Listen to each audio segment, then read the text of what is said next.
It had started long before that night in the hotel suite, long before I found myself stirring tea while pretending that my thoughts weren't dragging me into a past I had sworn to forget.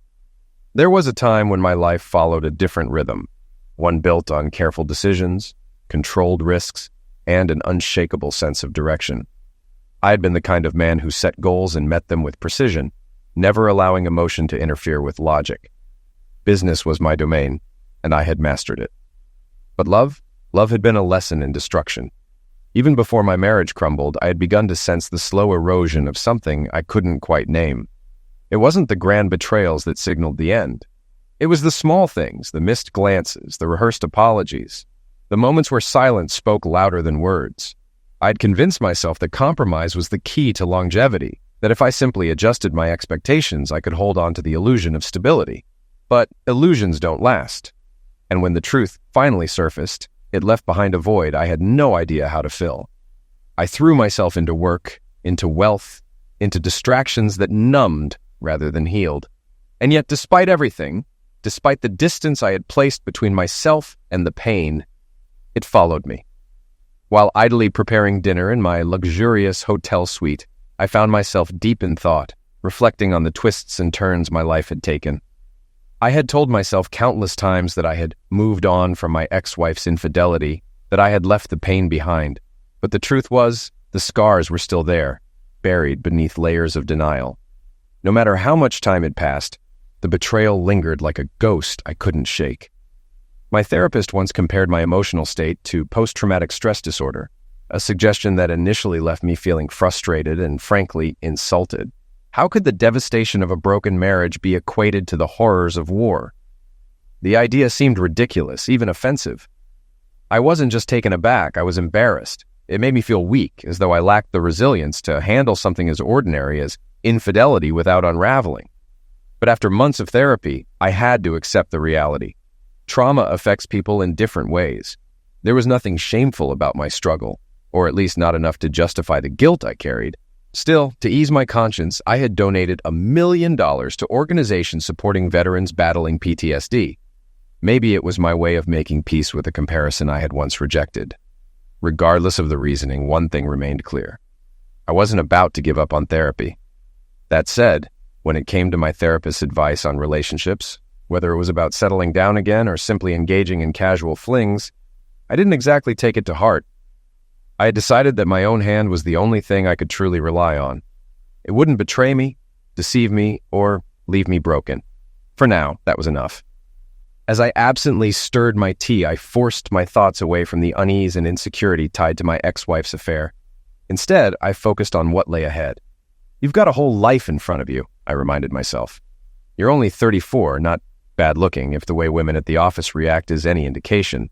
And most importantly, you're wealthy. That last part was undeniable. Money had never been an issue.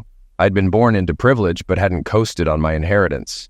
Taking my grandfather's company, I had expanded it exponentially, acquiring new businesses and turning them into gold mines. So, why was I incapable of applying that same strategic mindset to relationships? The thought unsettled me. Why did I hesitate around women now? Had my ex's betrayal left me afraid? Before I could get lost in that downward spiral, the doorbell chimed, cutting through my thoughts. Yes, my suite was so extravagant that it had a doorbell. I glanced at my watch. Right on time, I muttered, making my way from the bedroom, through the grand hallway, to the door. One of the few things that had brought me genuine fulfillment since my divorce was philanthropy. My latest initiative was supporting Escort to Success, a Seattle-based nonprofit dedicated to helping homeless women reintegrate into society and the workforce. My assistant had arranged for me to meet with their outreach director, Chris, but thanks to a dead phone the day before, I had completely missed the email with the meeting details. I knew nothing about this Chris person. No background, no experience, not even a full name. I figured I'd learn everything over dinner and during my visit to the organization the next day. When I opened the door, I was caught off guard. Standing in front of me was an undeniably stunning woman. I had assumed Chris was a man. Clearly I had been wrong. She appeared to be around 30, about 5'8", but well over 6 feet in her heels. She was effortlessly elegant, dressed with just the right balance of sophistication and subtlety. Her presence was commanding, her curves accentuated by the perfectly tailored dress she wore. "Are you Brad?" she asked, her voice smooth, carrying an almost hypnotic depth. "Brett," I corrected her, flashing a small smile. "Brett Connor." I extended my hand, noticing the brief hesitation before she took it. Her grip was firm yet soft, a mixture of confidence and grace. "You're with Escort to Success, right?" I prompted. She nodded. "That's right." "Come in," I said, stepping aside to let her through. Chris entered, her gaze sweeping over the suite. Though she tried to play it cool, I caught the flicker of appreciation in her eyes. As she commented on the decor, it became clear that she had an eye for art, maybe even a passion for it. "Can I get you a drink?" I offered, making my way toward the bar. "A vodka martini would be nice," she replied, still subtly taking in the surroundings. As I mixed the drink, we exchanged a few polite remarks. I even mentioned the incredible view from the bedroom, easily the most striking feature of the suite. She followed me without hesitation, standing by the massive window, gazing at the city lights. Slowly, she began to remove her shawl. "Not just yet," I said with a smirk. "We'll talk business over dinner, not here. Let's finish our drinks and head downstairs." She raised an eyebrow but went along with it. We wrapped up our drinks in the sitting area before making our way to the elevator. "I hope you're okay with a farm-to-table restaurant," I said as we stepped inside. "I'm sick of steakhouses and pretentious fine dining." "Works for me," she replied, her tone unreadable as we crossed the lobby. As we stepped out of the building, something unusual caught my attention. She almost seemed to anticipate that I would take her hand. It wasn't something I typically encountered in professional settings. Back in Chicago, business meetings were strictly hands-off affairs. Maybe things operated differently in Seattle. Approaching the entrance, I turned to the doorman. "Is the limo here?" He nodded and motioned toward a sleek black limousine idling a few feet away. As it pulled up, he opened the door for us, and I slipped him a crisp $20 bill. His face brightened as he thanked me. Since my divorce, I had developed a habit of tipping generously. It was one of the few indulgences that made me feel good. Chris and I made small talk during the ride, covering everything from Seattle's politics to the latest sports headlines. She seemed impressed by the limo, and when I offered her a drink from the well-stocked bar inside, she accepted without hesitation. Upon arrival, the driver quickly stepped out to open the door. As Chris extended her long, toned legs while stepping onto the pavement, I caught the brief widening of his eyes. "Pick us up in 2 hours," I instructed. He gave a small nod and touched the brim of his cap before getting back behind the wheel. As expected, we were given the best table in the restaurant. That didn't surprise me, but Chris's intrigued expression did when she caught me discreetly slipping the maitre d' a folded $50 bill. Her eyes flickered with curiosity, though she chose not to comment. Once our wine and appetizers were ordered, I leaned in slightly. "How long have you been with Escort to Success?" A warm smile spread across her face. 4 years? "And have those 4 years been good ones?" I asked, genuinely interested.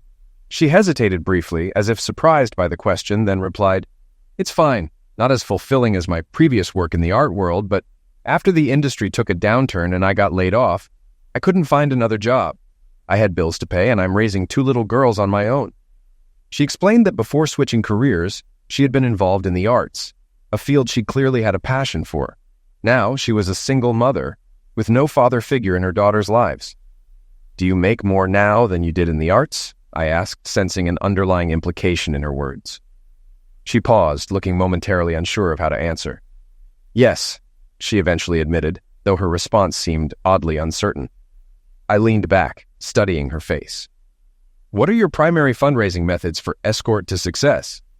This time she looked completely bewildered. Her brow furrowed, and after a long pause, she said, "Brett, I think there's been a misunderstanding. I don't think we're on the same page." She was about to elaborate when her phone vibrated against the table. She quickly retrieved it from her clutch and checked the screen. Her eyes widened. "I need to take this," she said abruptly. She answered in clipped, efficient sentences, but then her expression shifted dramatically. "Holy crap," she muttered under her breath. She muted the call and locked eyes with me. "You didn't happen to book an escort named Tammy tonight, did you?" I frowned, completely lost. "What are you talking about, Chris?" That was the first time I had addressed her by name. She smirked, tilting her head slightly. "My name isn't Chris. It's Tammy." She let the revelation settle before breaking into a playful grin. "Brett, I don't work for a charity. I work for an escort agency. I was supposed to meet a guy named Brad in room 2901 at your hotel. My confusion deepened. Wait, what? I'm the only one in 2901, and I definitely didn't book anyone named Tammy. She glanced at her phone, her expression shifting from disbelief to amusement. Oh my God, she laughed, shaking her head. 1901, not 2901. I really need to work on my handwriting. She turned back to me, still grinning. Well, since I'm already here, mind if I stick around for dinner? I was still piecing everything together, but after a brief pause, I chuckled. No problem. Just let me borrow your phone when you're done. I need to make a call myself. She nodded and returned to her conversation. I'll call you tomorrow, B, she murmured into the phone before hanging up. Handing me the device, she smirked, and I couldn't help but laugh along with her. What were the odds? I dialed my philanthropy coordinator's number. The first 2 calls went to voicemail, likely because she didn't recognize the number. On the 3rd try, she picked up, her tone cautious. Hello? Dawn, it's Brett. My phone's out, so I'm using a borrowed one. Have you heard from Escort to Success? Yes, she said, sounding relieved. Christopher Thompson called about 20 minutes ago. He mentioned that he was running late and that you weren't in your room when he arrived. Suppressing a laugh, I replied, call him back and let him know I'll be at their office tomorrow at 11 instead of 10. We'll have to skip lunch. Something unexpected came up. Use this number to confirm. Got it, she responded, clearly flustered. I returned the phone to Tammy. When Dawn calls back, just answer and tell her I'm under the weather. Take the message. I smirked. This is going to make for an interesting office visit tomorrow. Tammy chuckled. All right, Joker. A few minutes later, Dawn called back, and Tammy answered with a deliberately sultry voice. After hanging up, we both burst into laughter, struggling to finish our appetizers before the entrees arrived. With the mix-up now behind us, the tension evaporated. The conversation became effortless, the mood light, and for the first time in a long while, I was actually enjoying an evening out with a woman, without nerves, without expectations, without overthinking everything. As the night went on, I couldn't help but take a fresh look at Tammy, or rather Susan, which she revealed was her actual name. And she wasn't just gorgeous, she was charismatic, sharp, and genuinely fun to be around. I was charming too.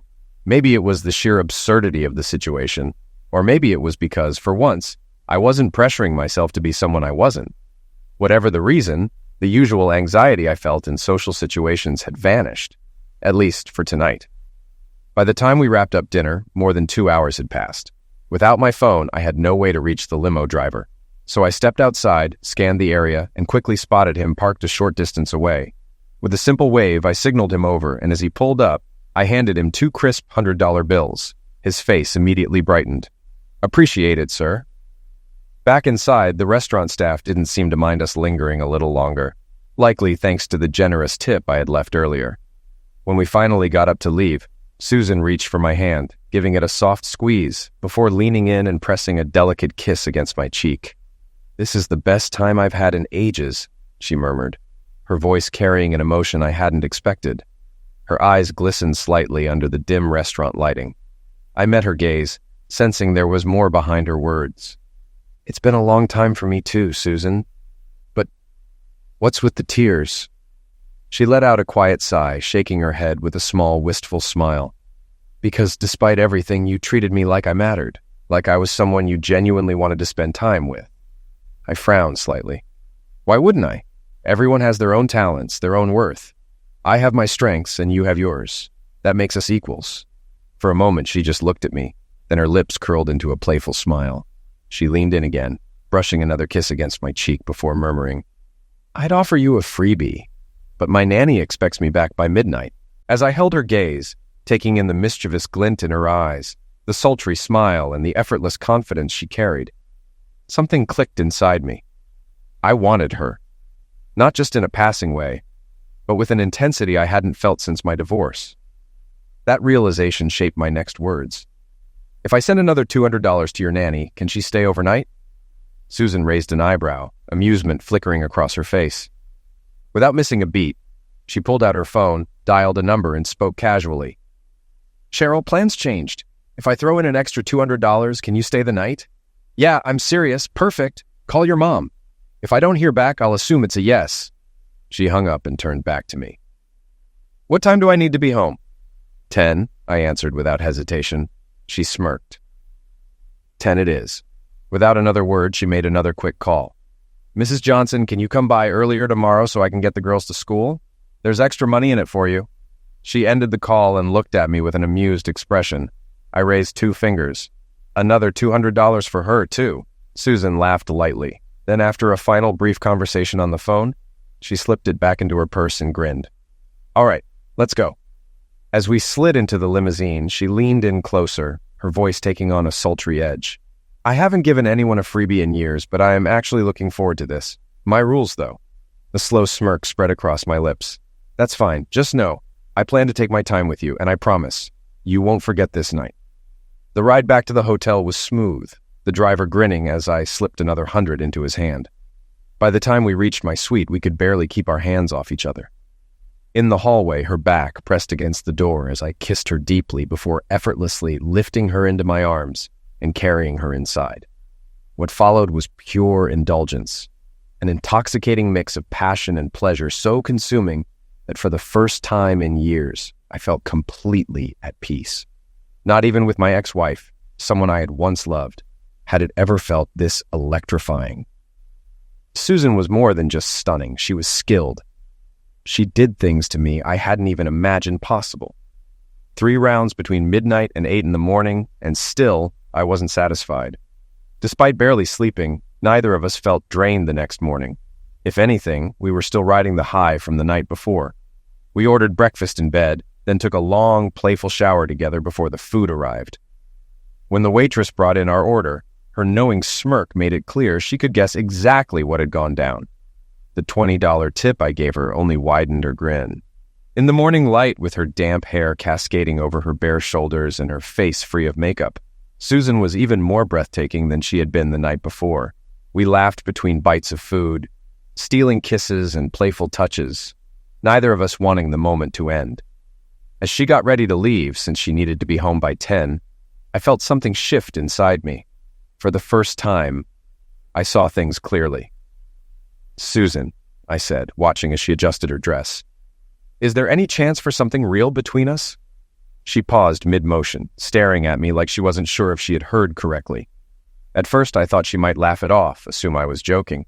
But as we rode in the limousine toward her house, she realized I was completely serious. "Why would you ask something like that to a call girl 4 years older than you with 2 kids to raise?" she asked, shaking her head slightly. "I mean, sure, I know I'm incredible in bed, but come on, really?" I leaned forward, holding her gaze. "In the last 14 hours, I've learned more about you than most people get to know in months. And I like what I've learned. I don't care about your past. I care about what happens next. You made me feel more alive than I ever have. And that includes every billion-dollar deal I've ever closed. Nothing compares to how I felt with you." She studied me carefully, as if trying to gauge whether I was just feeding her a line or actually meant it. I took a breath and continued. "I have a plan. I haven't thought it through completely, but I know the first step. How much are your monthly expenses?" Susan still looked stunned, but recovered quickly. "About $6,500, she admitted. "All right," I said, pulling out my checkbook. "Let's try something. Take a month off. A real break. I'll write you a check for $13,000, double what you need so you don't have to worry about money. During that time, we'll go on actual dates. I'll meet your kids, and we'll see if there's something real between us. No expectations, no strings attached.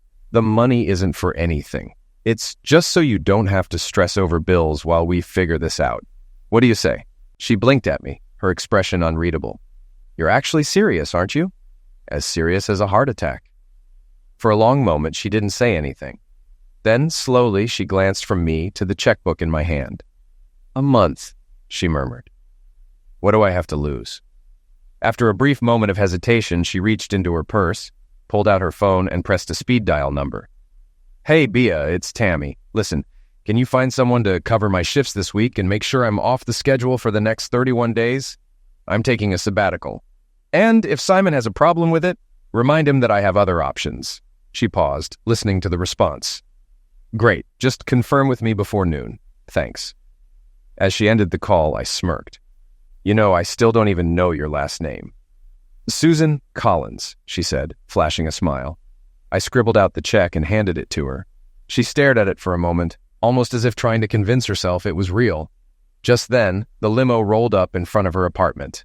I pulled out my money clip, peeled off $400 bills and pressed them into her hand. "This is for your nanny and Mrs. Johnson," I said with a grin. Without hesitation, Susan leaned in and kissed me softly before stepping out of the car. As the driver held the door open, she turned back, her eyes twinkling. "Be here at 7 tonight. I want you to meet my daughters over dinner." "I wouldn't miss it," I assured her. She shot me a playful smile before heading inside, swaying her hips just enough to make sure I noticed. That morning at Escort to Success, I struggled to focus. My mind kept drifting back to the night before. Still, I managed to absorb enough about the nonprofit's mission to be genuinely impressed. Their work was meaningful, and I respected what they were accomplishing. So much so that, before leaving, I quietly donated $250,000. The gratitude from the staff was overwhelming. Before I left, I pulled aside one of the employees, a woman with a young daughter of her own. "Quick question, what do 6- and 7-year-old girls love getting as gifts?" She rattled off a few ideas and even pointed me toward a store nearby that was sure to have them. By late afternoon, I had a dozen pink roses for Susan and 2 carefully chosen gifts for her daughters. Nothing extravagant, just something thoughtful to make a good impression. At precisely 7 p.m., I knocked on the door. It swung open to reveal the most adorable little girl I had ever seen. She was dressed in a neat little outfit, a bow perched on her head, her bright eyes filled with curiosity. "Hi," she said politely. "Are you Mr. Connor?" I smiled warmly. "That's me. And what's your name?" "I'm Misty. I'm 7. She tilted her head, studying me intently. "Do you like my mom?" Before I could respond, Susan appeared behind her, laughing. "Careful, Brett. Anything you say can and will be used against you. Misty is definitely future lawyer material." She greeted me with a kiss on the cheek, her eyes softening when she saw the roses. Meanwhile, Misty and her younger sister Beth eagerly unwrapped their gifts, their faces lighting up with excitement. Any reservations they might have had about me melted away in an instant. Before long, the 4 of us were in the kitchen preparing dinner together.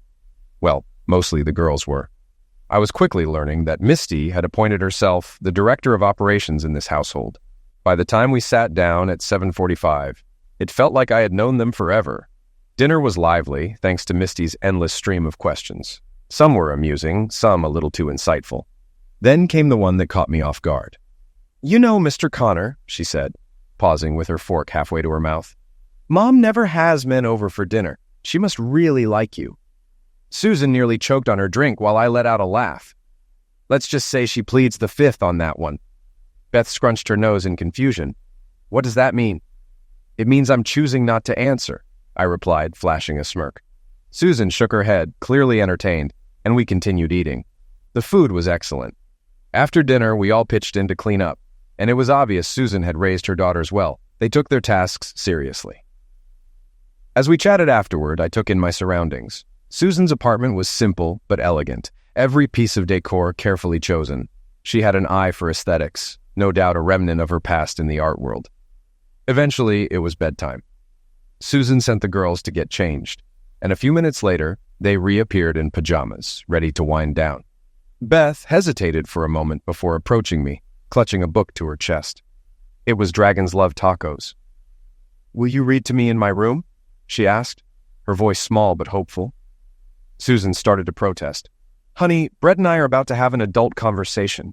He doesn't—" "I'd love to," I interrupted, giving Beth a reassuring smile before looking at Susan. I caught the surprise in her eyes, quickly followed by a look of approval. Misty tugged at her mom's sleeve. "Will you put me to bed then?" Susan smiled and nodded, leading Misty to her room while I followed Beth into hers. The book was hilarious, but what made it even better was Beth's commentary.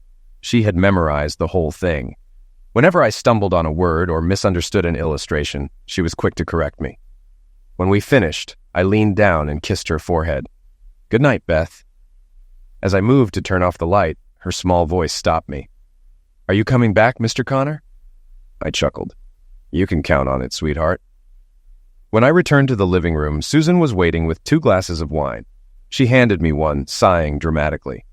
"I hope you weren't too overwhelmed." I took a sip and shook my head. "Not at all. I was flattered. I've always wanted kids, but I left my ex before we ever had any. Your girls are amazing." Susan's expression softened. "They're my world." We sat in comfortable silence for a moment, sipping our wine. I complimented her on dinner, her decor, and the warmth of her home. Then I set my glass down. All right, Susan, let's plan the next couple of days. I can only stay in Seattle until the day after tomorrow before I have to head back to Chicago. She swirled her wine thoughtfully. Aside from my daily 90-minute gym session, which I never skip, and getting the girls to and from school, I want to spend as much time with you as possible. I need to see if you're really serious about this, about us, and if a relationship between us could even work. Her voice was steady, but there was unmistakable curiosity in her gaze. And honestly, I'm wondering why a man like you, a billionaire, would be interested in me, and how your friends and family would react. I shrugged. I don't care what anyone thinks. For the next 2 hours, we brainstormed ideas, mapped out plans, and structured a schedule that worked for both of us. Between discussions, Susan would playfully nudge my shoulder, catching me whenever my gaze wandered. "Eyes up here," she teased. "Stop staring at my chest." A few minutes later, she smirked. "Now you're looking at my thighs. Cut it out." I grinned, unbothered by the reprimands, and kept sneaking glances when I could. By 10:45, we had everything finalized. As I stood up to leave, Susan grabbed my tie, pulling me into a deep, lingering kiss. Her lips barely parted from mine as she murmured, "I'd love for you to stay the night, but I have a rule. I never bring men home while my daughters are here unless it's something serious." I chuckled, brushing a strand of hair from her face. "I respect that." And I meant what I said. This month isn't about Zex, though I'd be lying if I said I wouldn't take the opportunity if it came up. This is about figuring out if we have something real. Her lips curled into a smile. "I'll see you tomorrow at 10. We've got a gym session, remember?" She kissed me again, slow and intentional, before I finally stepped into the waiting limo. The next morning, I arrived at her apartment at 9:35. When she opened the door, already dressed in a sleek workout outfit, I nearly forgot my own name. Somehow, she looked even more stunning than she had the night before. Her eyes dropped to the small bag I carried. "You actually brought a change of clothes?" "Of course," I smirked. She nodded toward the limo parked at the curb. "Tell your driver he's off duty today. I'll handle our transportation." I did as instructed, then slid into the passenger seat of her Prius. I grinned as I buckled in. "So, eco-conscious, huh?" "I have 2 daughters. I want to leave them a better world," she replied with a smile. When we arrived at her gym, a man and a woman stood behind the reception desk. The moment they saw Susan, their faces lit up with recognition. "Hey, stranger," the woman greeted. The man, who I assumed was the owner, gave her a respectful nod. "Haven't seen you bring a guest before." Susan turned to him. "Yeah, I wasn't sure about the policy." "Does he need to pay?" The owner chuckled. "For you? No way." Then his eyes flickered toward me, studying my face. "Has anyone ever told you that you look a lot like Brett Connor?" I let out a small laugh. "I get that a lot, but from what I hear, Connor owns his own gym." He grinned, shaking his head. Susan, however, raised an eyebrow at me. "Wait, you're not just wealthy, you're famous too?" I shrugged. "A little, mostly in business and environmental circles. One of my companies was the first in the world to achieve a completely neutral environmental footprint. The Wall Street Journal and the New Yorker wrote about it recently." Her expression turned amused. "Funny, because last night you mentioned arriving in Seattle on a private jet. How exactly is that eco-friendly?" I smirked. "Every time my plane is in the air, my company buys an acre of land in the Amazon or Canada and plants trees on it. So, technically, I leave a positive impact." Her features softened with admiration before she leaned in and pressed a kiss to my cheek. "All right, I'll allow it. Now, let's get to work." Over the next 90 minutes, I learned 3 important things. First, Susan wasn't just into fitness. She was an absolute machine. Her workout routine was no joke. The way she moved, the way she pushed herself, it was clear she had been at this for years. It was no surprise she had a body that looked sculpted by a master artist. Second, she was even sexier when she was sweating. Third, I wasn't the only one who noticed. Nearly every guy in the gym stole glances at her. Some tried to strike up conversations, others blatantly stared. She brushed off every single one. One particularly persistent man approached, flashing an easy grin. "Hey, Susan, been a while. Want to grab a smoothie after your workout?" Without breaking stride, she shot him a polite but firm response. "Sorry, I have to finish my training and then get to work." She didn't even look back at him. I smirked to myself. She might have stumbled into my life by accident, but I had no intention of letting her slip back out. By the time we wrapped up our workout, I was thoroughly exhausted, but somehow I had kept up. As we walked to her car, I turned to her. "Aren't we showering here?" Susan smirked. "Nope, I don't like the rules here." I raised an eyebrow. "What rules?" "We can't have sex in the showers." She wasn't joking. Back at her apartment, the second we stepped under the warm water, my fatigue evaporated. Every single muscle in my body might have been sore, but the moment she leaned forward, all I could think about was her. It was, without question, the best sex of my life. Later that afternoon, we got tested for STDs, a move I deeply respected, before spending the rest of the day exploring Seattle. We walked through Pike Place Market, took the ferry, visited the Space Needle, and wandered through a quiet park. As we reached a scenic overlook, Susan suddenly stopped walking, turning to me with a serious expression. "There's something I need to tell you," she said quietly. I met her gaze. "Okay. What is it?" She hesitated before continuing. "There are two things I wasn't completely upfront about when we first met, and one more thing we haven't discussed yet." I nodded, keeping my tone even. "Go on," she took a breath. "First of all, I hate my job. I hate everything about it. When you asked if I enjoyed it that night, I dodged the question because the truth is I only do it because I have no other choice." Her voice wavered, but she didn't look away. I exhaled. "That makes sense." She seemed surprised by my calm reaction, but pressed on. "Second, I wasn't entirely honest about why I lost my job in the art world." She swallowed hard. "I was accused of stealing from the gallery I worked at." I stayed quiet, waiting for her to continue. "I didn't do it," she said firmly, "but I was fired anyway. I had to drain my savings and take on debt to hire a lawyer. Even after the charges were dropped, no one would touch me. My career was dead." She exhaled shakily. "I spent months unemployed, drowning in bills, worried sick about how I was going to take care of my daughters. Eventually, I became an escort." I processed her words, my expression unreadable. "And the third thing?" Susan hesitated again, then dropped her gaze. "Their father, my ex-husband, died when Misty and Beth were 2 and 3. He was reckless with money, left me with nothing, and his life insurance was $5,000. That's all." She let out a hollow laugh. "The girls don't even remember him. They have no male figure in their lives." Finally, she lifted her gaze back to mine. "So, if you want to take back your check, your offer, or just walk away, I won't stop you." I sat in silence for a few moments, processing everything. Then I met Susan's eyes and said, "I don't want the check back. I still want to move forward exactly as we planned. If it's all right with you, I'd like to run a background check myself, just for my own peace of mind. But unless you turn out to be a serial butcher, I doubt it'll change anything." She stared at me, her expression unreadable for a few seconds, then suddenly broke into a grin.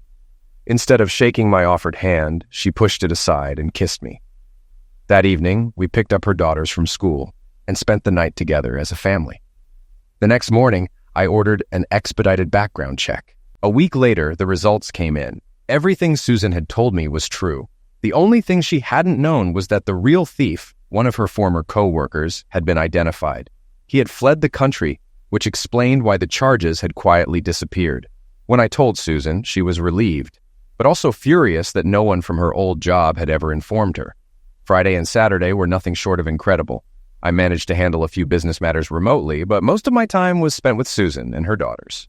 We did a mix of simple, everyday activities, most of them free, but anytime there was an expense, I covered it without hesitation. Beth, in particular, had become extremely attached to me. Whenever we walked anywhere, she insisted on holding my hand, as if she had already decided I was part of her world. On Sunday morning, all 3 Collins women accompanied me to the airport.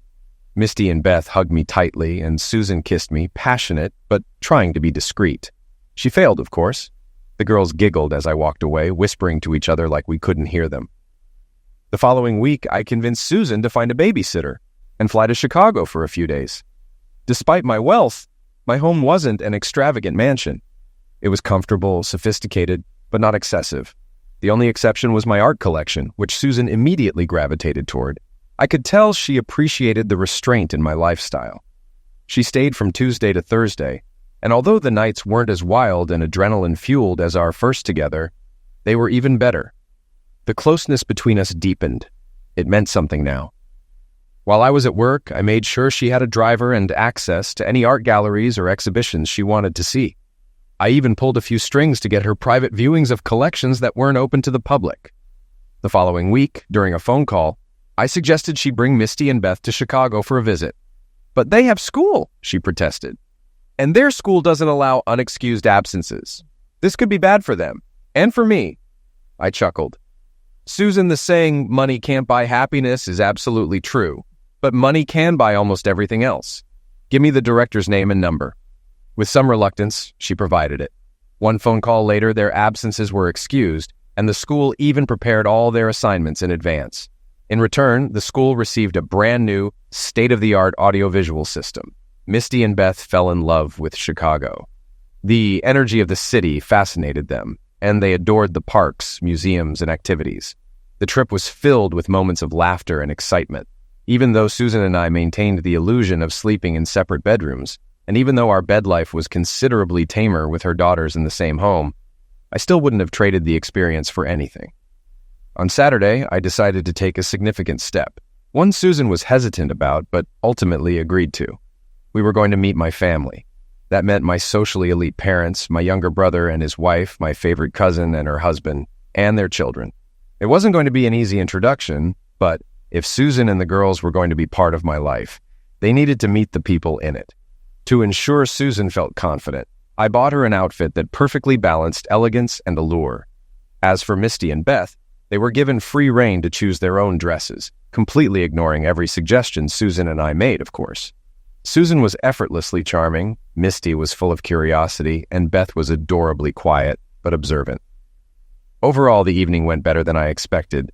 The only awkward moments came when my brother's wife, my cousin, and my cousin's husband teased their spouses for paying a little too much attention to Susan. On Sunday, we went to my parents' country club. I didn't personally belong to one, never saw the appeal, but I visited occasionally, and Misty and Beth had begged to swim in the heated pool. Susan chose a simple, modest one-piece swimsuit, something I was immensely grateful for because, had she worn anything more revealing, at least 2 older men might have suffered cardiac episodes on the spot. The day was going perfectly, until trouble arrived. My ex-wife, Carrie, walked in with her parents. Carrie was the perfect embodiment of the sweet, bubbly girl-next-door type, cheerful, charming, and seemingly harmless. But underneath that polished exterior was a woman who had betrayed me in the worst possible way. Her parents and mine had never truly understood why I ended things. Thanks to a mutual infidelity clause in our marriage contract, the details of our divorce had remained private. Carrie never admitted to what she had done, and I saw no reason to enlighten anyone. Whenever someone asked why we split, my response was always the same. Ask Carrie. Because of this, my family had never fully accepted my decision. Worse, I had recently heard from mutual acquaintances, and even my father, that Carrie had been talking about wanting to reconnect with me. I ignored every mention of it, but today, seeing my parents greet her warmly, as if she hadn't destroyed our marriage, sent a fresh wave of irritation through me. I kept my distance, making sure to avoid any direct interaction with her. Thankfully, Misty and Beth were determined to keep my attention focused solely on them. They insisted I watch them swim, giggling as they took turns retrieving objects from the bottom of the pool while Susan swam her laps. By the time Susan and the girls had finished swimming, she took them to grab lunch at the diner, while I stretched out on a shaded lounge chair, enjoying a few quiet moments to myself. That peace didn't last long. "Brett!" A chirpy, all-too-familiar voice rang out as Carrie appeared beside me, practically bouncing with excitement. I barely looked up. "What do you want, Carrie?" My tone was flat, my expression unreadable. She pouted dramatically. "Don't be like that, Brett. I told you I was sorry." I finally met her gaze, unimpressed. "Oh yeah? When exactly did that happen?" "In all the letters I sent you," she huffed. "Since you never answered my calls, my lawyer personally handed them to yours." I smirked. Didn't read them, but I made sure they got recycled. Wouldn't want to contribute to unnecessary landfill waste. Her mouth fell open. "What?" I didn't bother repeating myself. Undeterred, she launched into a rambling monologue as if she thought she could wear me down. Her tone turned whiny as she said, "You made such a huge deal out of nothing." Before I could deliver the scathing response that was forming in my head, salvation arrived. Susan and the girls walked up, each child holding an ice cream cone while Susan balanced 2 colorful cocktails. Perfect timing. I turned away from Carrie mid-sentence. "Susan, I'm so glad you're here. I want you to meet someone who is just leaving." I gestured toward Carrie with the kind of polite dismissal that only made it more insulting. "This is my ex-wife, Carrie." Carrie's eyes snapped to Susan. As she took her in, her entire demeanor shifted. Even in a simple one-piece swimsuit, Susan was effortlessly the most attractive woman at the pool, possibly anywhere. Carrie inhaled sharply. "Is this your new girlfriend?" I grinned. "No, my fiancée." Her face crumpled, and before I could even enjoy the sight, she burst into tears and ran off. Susan handed me one of the umbrella drinks, knowing full well I hated them, and sat beside me, her expression unreadable.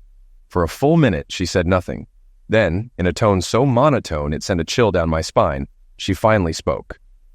"I don't recall you proposing, or me accepting, or, a ring." I suddenly felt like an idiot.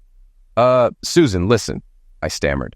"I just needed to get rid of that disaster as fast as possible, and unfortunately, that was the first solution that popped into my head.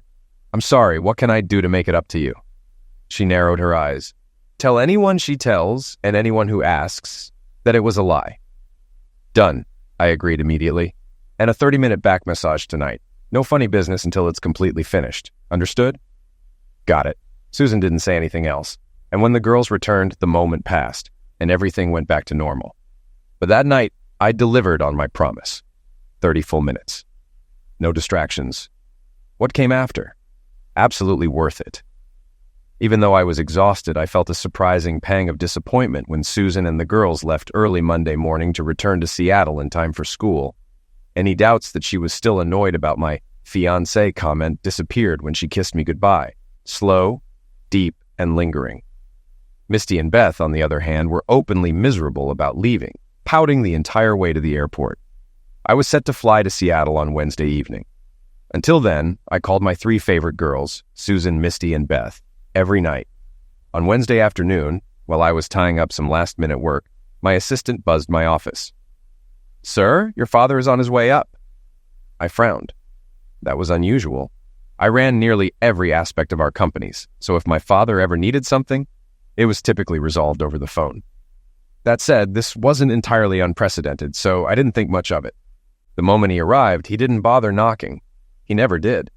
We exchanged a quick, firm hug before he closed the door and took a seat across from me. "Son," he began, his voice unusually serious, "we need to talk." I sighed. "Let me guess. Carrie?" "I've spoken to the Smythes, her parents, and your mother. We all think you should consider giving Carrie another chance." I stared at him. "You can't be serious. Listen, I know you think—" "No," I interrupted. "I know this isn't happening. End of discussion." He exhaled sharply. "Look, I understand you're fascinated by this woman, Susan. She's—" "How do you know she's older than me?" I snapped, my tone suddenly sharp. "Because no one could tell just by looking at her." My father didn't even blink. Instead, he leaned back in his chair, smugness creeping onto his face. "That's something else I wanted to discuss. I had her background checked." I felt my blood start to boil, but I kept my face neutral. "She's 38, he continued. "She's been a call girl for the last 4 years, and before that, she was arrested for stealing artwork from her employer." I didn't flinch. My voice was calm. "And?" For the first time, his confidence wavered. You knew?" he stammered. "You knew this, and still—" "Yes," I said flatly. "I knew from the moment we met, and if she wants to marry me, I will marry her." His face turned a deep shade of red. But you can't," he sputtered. "What will our friends say?" I leaned forward, my voice dropping to something far more lethal. "First of all," I said, my tone icy, "none of your friends will know about her past unless you tell them. Secondly, if you do tell them, and if I have to choose between them and the woman I love, you already know who I'll pick. And third," I gave him a slow, sharp smirk, "I don't give a damn what your friends think." "You can't talk to me like that," he barked. I stood up, walked to the door, and held it open. "I just did." His jaw clenched. "If you're finished," I added, "get out of my office. And be very careful about who you share that information with." He stormed past me, his face still red with anger. The moment my father stormed out of my office, I grabbed my phone and dialed my mother. She answered after 3 rings, her voice warm as ever. "Brett, how's my favorite son?" I skipped the pleasantries. "Mom, I know Dad went behind my back and ran a background check on Susan." A brief silence followed before she responded in a carefully neutral tone. "I had no idea he did that." I let out a short, humorless laugh. "Come on, Mom. You're the one who calls the shots in this family. There's no way he would have done that without at least running it by you first." She didn't deny it. "I mean it, Mom," I continued, my voice unwavering. "If Susan agrees to marry me and you and Dad force me to choose between her and this family, I will choose her." And before she could respond, I ended the call. Despite my father's interference rattling me, I finished my work and made it to the airport on time. By the time I boarded my jet, I had calmed down enough to think clearly. This was a fight I was going to win. When I landed in Seattle, Susan and the girls were already waiting for me at the private terminal. The sight of them instantly melted away any lingering frustration. That evening, I took them out for dinner, read Dragon's Love Tacos to Beth, who had memorized every word, and later, after the girls were asleep, I poured drinks for Susan and me. She took a slow sip of her wine, watching me over the rim of her glass. "How was your week?" "Business as usual," I said lightly. She arched a brow. "Nothing out of the ordinary?" "Nothing worth discussing," I replied. Her smirk told me she wasn't buying it, but she let it go. Instead, she leaned forward slightly. "Well, I have something important to talk about. Is now a good time?" "Probably the best time," I said, setting my drink down. I took a deep breath. "Susan, while it's obvious to anyone with eyes that you're the most stunning woman I've ever met, what truly amazes me is your strength, your intelligence, and the way you've raised two incredible girls. No matter what life has thrown at you, you've held your head high, and I admire that more than I can say." She held my gaze, her emerald eyes sharp and unreadable. I swallowed. "What I'm trying to say is, I'm completely in love with you, and I want to marry you. I just don't know how you'll respond." A slow smile spread across her lips. "Interesting." Then she set her wine down and leaned back in her chair. "Before we continue this conversation, I should probably tell you about the phone call I got 2 hours ago." A sense of unease settled in my gut. "A phone call?" She nodded. "From your father." My jaw clenched. "He offered me $3 million to walk away from you," she said casually, as if she were discussing the weather. I stilled. "He also told me that someone like me would never fit into your family," she continued, "and that if you actually convinced me to marry you, you'd be cast out." She lifted her wine again, taking another sip. "So, how does that change our conversation?" The rage simmering beneath my skin was unlike anything I had ever felt, not even when I discovered Carrie's betrayal, but I forced myself to breathe. I met Susan's eyes, my voice steady. "I understand why $3 million tax-free might be tempting. That kind of money would secure your daughter's future. But I don't think money is what drives you. I think you do what you have to do to provide for your girls, and that's what I respect about you." She studied me carefully. I went on. "As for my father's threat of disowning me, if he follows through, that's his loss, not mine. What he said has nothing to do with how I feel about you." I exhaled. "So, does that change your answer?" Susan suddenly slammed her wine glass onto the table. "Damn it, Brett! You're the smoothest guy in every other aspect of life. But when it comes to romance, you're clueless." I blinked. "Excuse me?" She folded her arms. "You're never going to get my answer unless you actually propose." A long pause stretched between us. Then I stood. "1 second. I walked into the kitchen, grabbed a piece of aluminum foil, and carefully shaped it into a loop. Returning to the living room, I got down on one knee, held up the makeshift ring, and locked eyes with her. "Susan Collins," I said, my voice unwavering, "will you make me the happiest man alive, accept this highly valuable ring, and agree to marry me?" She stared at me, amusement flickering in her eyes. "Do you really think it's wise to marry a woman you've only known for a month, especially one with my history?" "If you say yes," I replied, "no one in my presence, including you, will ever refer to your past like that again. And yes, I think it's a great decision, because I wouldn't just be gaining a wife, I'd be gaining a family, a real one." Her lips twitched. "What if I'm only marrying you because you're great in bed, and my daughters are obsessed with you?" I grinned. "I'll take you for any reason." She tilted her head. "And what exactly would I do in Chicago, aside from raising my girls and, fulfilling your every desire?" "You can do whatever you want," I said simply. "I'll buy you an art gallery, get you a museum job, whatever makes you happy." She tapped a finger against her chin. "Will there be a prenup?" "Yes, with a mutual infidelity clause, but I guarantee the terms will be fair." I took another breath. "And as soon as we're married, I want to adopt Misty and Beth. If they accept me, I want to be their legal father. Each of them will have a $250,000 trust fund for their education, with you as the sole trustee." For the first time, something flickered in her expression, something I couldn't quite place. Then she leaned forward. "Would you want more kids?" My heart pounded. "I'd love one or two more. But if that's not possible, I'll still be the luckiest man in the world with the 2 daughters you've already given me." A wicked smile spread across her face as she stood, took my hand, and pulled me to my feet. She plucked the aluminum foil ring from my fingers and led me toward the bedroom. Without another word, she undressed us both. "Yes," she whispered, her emerald eyes gleaming. "Now, put this priceless symbol of commitment on my finger." I slid the foil ring onto her hand, vowing to take her to a jeweler first thing in the morning. That night, as we curled up in bed, her back pressed to my chest, I realized something. For the first time in years, I felt at peace. The next morning, we were jolted awake by the excited giggles of 2 little girls launching themselves onto the bed. "Brett, why are you here?" Misty asked, her face just inches from mine. Ever since last week, I had insisted that the girls call me by my first name, wanting them to feel comfortable before any major changes happened. "There's something really important I need to talk to you and Beth about this morning," I explained. "So, I stayed over so I could be here first thing." That answer seemed to satisfy her curiosity. Beside me, Susan stretched lazily, then shot the girls a knowing smile.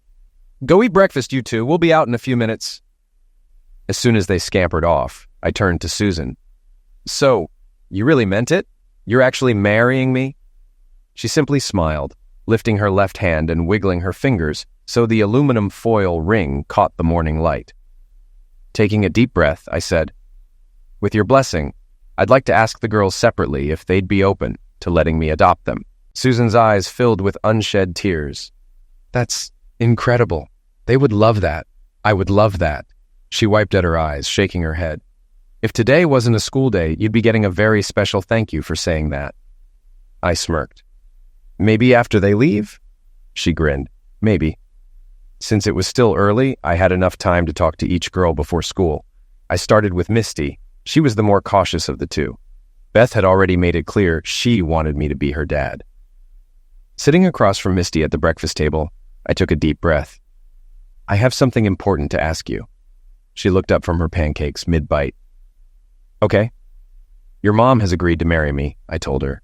"And I'd really love to adopt you so that I wouldn't just be your mom's husband. I'd be your dad too, but only if you want that." She chewed thoughtfully, her gaze locked onto mine. Then a slow smile spread across her face. "If you adopt me, can I call you Dad?" My chest tightened. That's all I've ever wanted. "Then yes," she announced, beaming. "I never had a dad before, and I think you'd be a good one." I couldn't stop myself from pulling her into a hug, my throat tight with emotion. She pulled back slightly, tilting her head. "Why are you crying, Dad?" "Because I'm really, really happy, sweetheart." Susan wanted the girls to finish out the school year in Seattle before making the big move. It was already early May, and we had plenty to organize before the wedding. Since the ceremony would take place in Chicago, they would start their new life there immediately afterward. For the next few weeks, I flew back and forth between both cities, juggling work, wedding planning, and spending as much time as possible with my soon-to-be family. Susan was excited about the wedding, but Misty and Beth, they were ecstatic.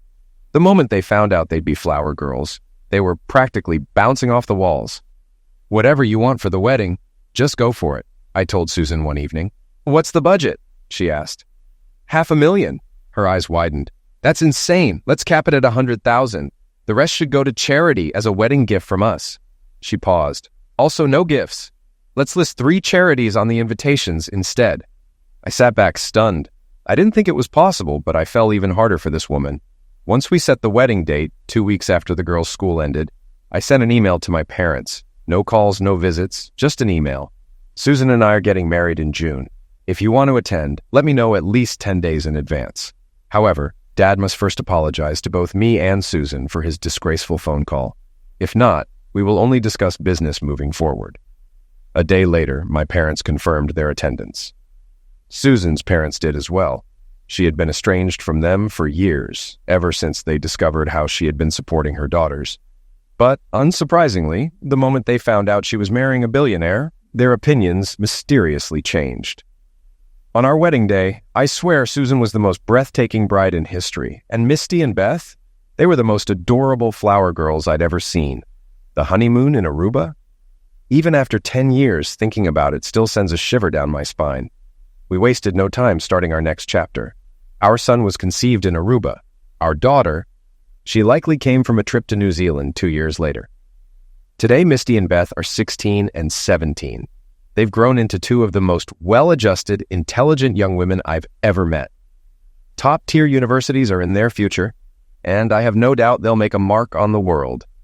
And as for Susan and me, it's been a decade since Susan, walked into the wrong hotel room. And to this day, I am still the happiest man on earth.